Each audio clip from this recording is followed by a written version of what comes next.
اب یہ نوٹ کر لیجئے، ہدایت و ضلالت اس دنیا میں جو مختلف حالتیں انسان پر طاری ہوتی، یا نعمتوں کی بارش ہو رہی ہے، یا تنگی ہے، فقر ہے، احتیاج ہے، دنیاوی حیثیت ہے، مجاہت ہے، یا دنیا میں گمنامی ہے، کسنوی پرست کے بھیا کس تھی، کوئی آپ کا حال ہی نہیں پوچھ رہا کہ تم ہو کون، تمہارے منہ میں کتنے دانت تھے، یا یہ کہ دنیا میں اقتدار کی کسی مسند پر انسان بیٹھا ہے، یا یہ کہ کوئی اس کے ہاتھ میں اختیار نہیں، یہ تمام جو حالات انسان پر طاری ہوتے ہیں، ان کے جواب میں جو طرز عمل فکری اعتبار سے اور عملاً انسان اختیار کرتا ہے، اس کے 4 درجے۔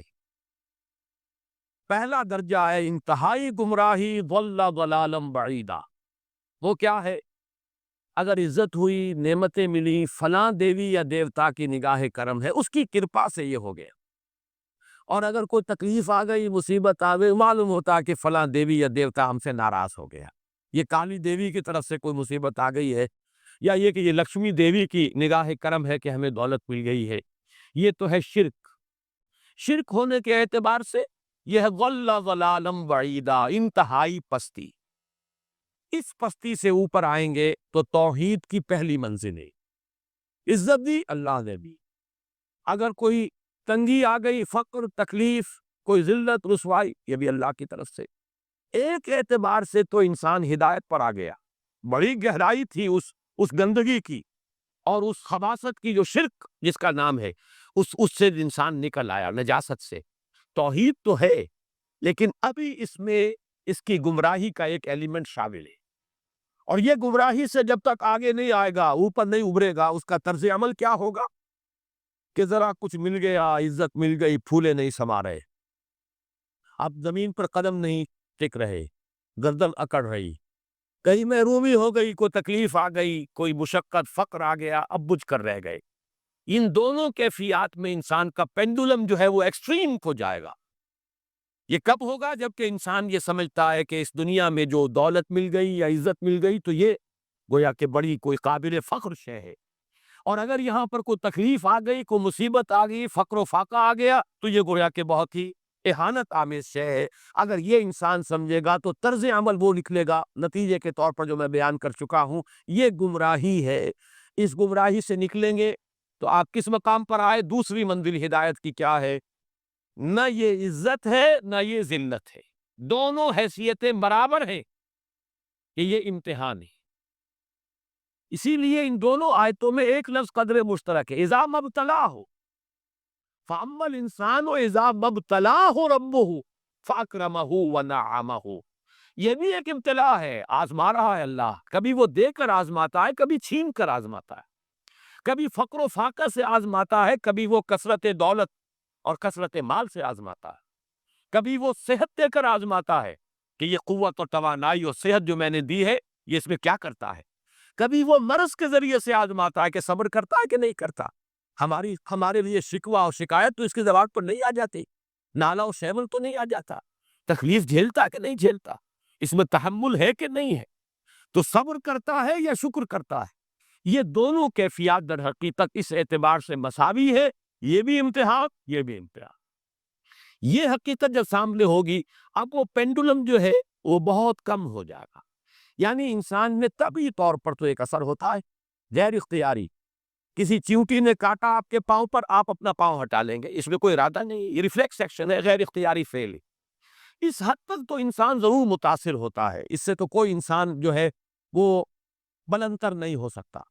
حضرت ابراہیم رضی اللہ تعالیٰ عنہ، حضور کے وہ نومولود فرزند، انتقال جب ہو رہا تھا آپ کی آنکھوں میں آنسو آ گئے۔ اب یہ طبعی اثر ہے، ایک فعل ہے، انفعالی کیفیت ہے جو بالکل طبعی ہے، لیکن یہ نہیں کہ اس کی وجہ سے انسان کی زبان پر کوئی شکوہ آ جائے، کوئی شکایت آ جائے، یہ نہیں ہوگا، یہ ایمان کے بناسی ہے۔ اسی طریقے سے اگر کوئی خوشی ہوئی ہے تو چہرے کے اوپر ایک نکھار آ جائے گا، تبسم آ جائے گا، اس سے زائد گئی۔ اس حد تک تو یوں سمجھیے کہ انسان کا طبعی تقاضا ہے۔ اس سے زیادہ یہ پینڈولم اگر سوئنگ کر رہا ہے تو گویا کہ اس حقیقت سے انسان محجوب ہے کہ یہ بھی امتحان ہے، یہ بھی امتحان، جو ہم سورہ حدید میں پڑھ چکے ہیں۔ ما اصاب من مصیبت فی الارض ولا فی انفسکم الا فی کتاب من قبل ان نبراها ان ذلک علی اللہ یسیر لکی لا تعصوا علی ما فاتکم ولا تفرحوا بما آتاکم۔ اللہ تمہیں کچھ دے تو اتراؤ مت، اللہ تم سے کچھ چھین لے تو اس کے اوپر افسوس مت کرو۔ یہ نتیجہ ایمان کا نکلنا چاہیے۔ اگر تمہیں ایمان ہے اللہ پر، اگر تمہیں یقین ہے کہ جو کچھ ہوا ہے اللہ کے اذن کے بغیر نہیں ہوا، اگر تمہیں یقین ہے کہ اللہ نے جو میرے لیے طے کیا ہے اس میں میرے لیے خیر ہی ہے، چاہے فی الحال فی الوقت فوری طور پر مجھے ناگوار محسوس ہو رہی ہے بات، لیکن یقیناً میرے لیے اس میں خیر ہے میرے رب کی طرف سے، کہ ہر چساق کی ماریخ عین الطافس۔ ہم تو شارٹ سائٹڈ ہیں، ہم دیکھ نہیں سکتے کسی شے کو، ہم اس کے ظاہر کو دیکھ کر گھبرا اٹھتے ہیں کہ یہ تو تکلیف آ گئی، کیا پتا اسی کے پردے میں اللہ کی رحمت آ رہی۔ میں نے وہ رئیس امروہوی کے اشعار آپ کو کئی دفعہ سنائے ہیں۔ وہ وقت آیا کہ ہم کو قدرت ہماری سعی و عمل کا پھل دے، بتا رہی ہے یہ ظلمت شب کہ صبح نزدیک آ رہی ہے، ابھی ہے کچھ امتحان باقی، فلاکتوں کے نشان باقی، قدم نہ پیچھے ہٹے کہ قسمت ابھی ہمیں آزما رہی ہے۔ رئیس اہل نظر سے کہہ دو کہ آزمائش سے جی نہ ہارے، جسے سمجھتے ہو آزمائش وہی تو بگڑی بنا رہی ہے۔ اسی آزمائش سے تو بگڑی بنے گی، اسی سے تو تمہارا خیر جو ہے اجاگر ہوگا، سامنے آئے گا، پتہ چلے گا who's who, what is what۔ ابو بکر میں کتنا یقین اور ایمان تھا، جی کیسے معلوم ہوگا؟ کیسے معلوم ہوگا کہ بلال میں کتنا سہار، کتنا تحمل تھا، کتنا صبر تھا، اگر وہ مصیبت ان پر نہ آتی کہ جو امیہ ابن خلف کے ہاتھوں ان پر قیامت ٹوٹ رہی تھی۔ تو یہ ساری چیزیں جو ہے ما اصاب من مصیبت فی الارض ولا فی انفسکم الا فی کتاب من قبل ان نبرأ ان ذلک علی اللہ یسیر لکی لا تعصوا علی ما فاتکم ولا تفرحوا بما آتاکم واللہ لا یحب کل مختال فخور۔ اگر اس حقیقت سے محجوب ہو جاؤ گے تو پھر اختیال اور فخر اور گھمنڈ پیدا ہو جائے گا تمہارے اندر، یا دوسری طرف مایوسی، کمر ہمت ٹوٹ کر رہ جائے گی، خودکشی کرنے کو انسان آمادہ ہو جاتا ہے، ذرا کوئی ناکامی دنیا میں آ گئی، کوئی تکلیف آ گئی۔ یہ ہے در حقیقت تیسری منزل، ہدایت کی دوسری سیڑھی۔ پہلا کیا تھا؟ رہا ضل ضلالا بعیدا، کوئی خیر مل گیا تو کسی دیوی کی نگاہ کرم، کوئی تکلیف آ گئی تو کسی دیوتا کی ناراضی، یہ تو ہے ضل ضلالا بعید۔ اس سے اوپر آئے، یہ پہلی سیڑھی ہدایت کی ہے۔ عزت ہے تو اللہ کی طرف سے، اور اگر کوئی ذلت ہے، تنگی ہے تو اللہ کی طرف سے۔ یہ ہدایت کا آغاز ہو گیا، یہ توحید کی بنیادی منزل ہی۔ اس سے اگلی منزل، یہاں کی ذلت ذلت نہیں، یہاں کی عزت عزت نہیں۔ ذالک یوم التغابن، ہار اور جیت کے فیصلے کا دن تو قیامت کا دن ہے۔ وہاں معلوم ہوگا جس کو اس روز عزت ملی وہ عزت والا ہے، جو اس روز ذلیل ہو گیا وہ ذلت والا ہے۔ یہ تو امتحان ہے، دار الامتحان ہے، خلق الموت والحیات لیبلوکم ایکم احسن عملا، تو دار الامتحان ہے، امتحان ہونے کے ناطے دونوں برابر ہیں۔ اس سے اوپر ہے ایک چوتھی منزل، ہدایت کی تیسری منزل۔ وہ کیا ہے؟ عام طور پر انسان یہ سمجھتا ہے کہ یہ جو آزمائش ہے تنگی کی اور فقر و فاقہ کی، یہ سخت تر آزمائش ہے، اور نعمتوں کی بارش ہو تو یہ آسان آزمائش۔ یہ بھی ابھی گمراہی کا ایک پرت جو ہے اس کی باقی ہے۔ ابھی ہدایت کا جو کامل جو ہوگا انکشاف، وہ کب ہوگا؟ جب انسان اس حقیقت کو جان لے کہ جہاں وسعت ہو، جہاں کثرت ہو، وہ زیادہ بڑا امتحان ہے، سخت امتحان ہے، بجائے اس کے کہ اگر قلت ہے، کمی ہے، یہ کم تر امتحان ہے، یہ کم بھاری امتحان ہے۔ کیوں؟ کہ اگر آپ کے پاس کثرت ہے، آپ کے اندر غفلت پیدا ہو جائے، کثرت کا لازمی نتیجہ غفلت ہے، اور اگر قلت ہے بمثل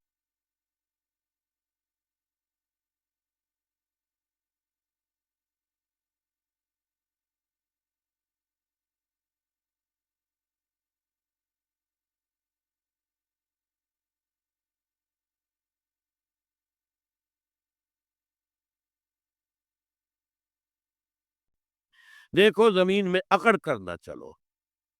یہ تمرد اور تکبر اور یہ انسان کا اپنے آپ کو کچھ سمجھنا، یہ ہم اس سے پہلے پڑھ چکے ہیں حضرت لقمان کی نصیحتوں میں بھی۔ اس لیے یہ تکبر جو ہے بہت بری شے ہے، جیسا کہ میں عرض کر چکا ہوں، اس موقع پر بھی میں نے عرض کیا تھا، فرمایا گیا ہے ایک حدیث میں، لا يدخل الجنت من کان فی قلبہ مثقال حبۃ من کبر۔ جنت میں ہرگز داخل نہیں ہو سکے گا وہ شخص جس کے دل میں رائی کے دانے کے برابر بھی تکبر ہے۔ اللہ تعالیٰ فرماتا الکبر ردائی، تکبر تو میری چادر ہے، یہ ایک ایسا لباس ہے جو مجھے زیب دیتا ہے۔ اللہ کے ناموں میں سے المتکبر ہے، الملک القدوس السلام المومن المہیمن العزیز الجبار المتکبر۔ اگر آپ تکبر کرتے ہیں تو یہ ایسا ہے کہ جیسے کسی کی شانے سے، اس کے کندھے سے اس کی چادر کھینچ لی جائے۔ یہ عرب میں بھی اور ہمارے ہاں پٹھان کلچر کے اندر بھی یہ سب سے بڑی توہین ہے اگر آپ نے کسی کے کاندھے پر سے اس کی چادر کھینچ لی، گویا کہ اسے آپ نے ننگا کر دیا، اور اس توہین کا پھر وہ بدلہ لیتا۔ تو تم میری چادر گھسیٹ رہے ہو میرے کاندھے سے، یہ تو میری ردا ہے۔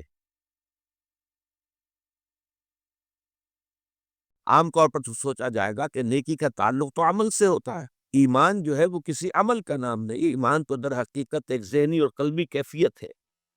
لیکن واقعہ یہ ہے کہ نیکی کی اصل روح جو ہے وہ ایمان، اس لیے کہ ہر عمل کے دو پہلو ہوتے ہیں، ایک عمل کا ظاہر ہے اور ایک اس کا اصل مقصد۔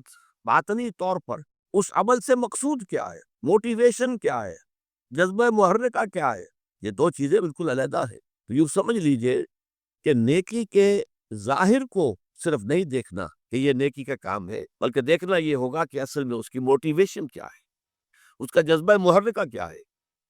وہ جذبہ محرکہ ہے جو ایمان کے ذریعے سے، ایمان باللہ، ایمان بالآخرہ، ان دونوں کے اندر نیکی کے لیے ایک مثبت جذبہ محرکہ بھی ہے اور بدی سے بچنے کے لیے ایک منفی جذبہ محرکہ بھی ہے۔ اللہ کی محبت، love of God, to please Allah, Allah کو راضی کرنا، رضائے خداوندی کو اپنا مقصود بنا لینا، یہ جذبہ محرکہ ہے جس کے تحت انسان نیکی کرے، بھلائی کرے، خیر کرے، یہ مثبت جذبہ ہے۔ لیکن اس کے ساتھ ہی منفی پہلو بھی، اللہ ناراض نہ ہو جائے، اللہ کی سزا سے بچنے کے لیے، اللہ کی ناراضگی سے بچنے کے لیے انسان نیکی کا کام کرے، بدی سے رکے۔ اسی طرح جذبہ آخرت جو ہے، ایمان بالآخرہ، تو جنت کی طلب میں نیکی کا کام کرنا اور دوزخ سے بچنے کے لیے بدی سے بچنا، تو گویا کہ ایمان بالآخرہ اور ایمان باللہ دونوں میں مثبت پہلو بھی ہے، منفی بھی ہے۔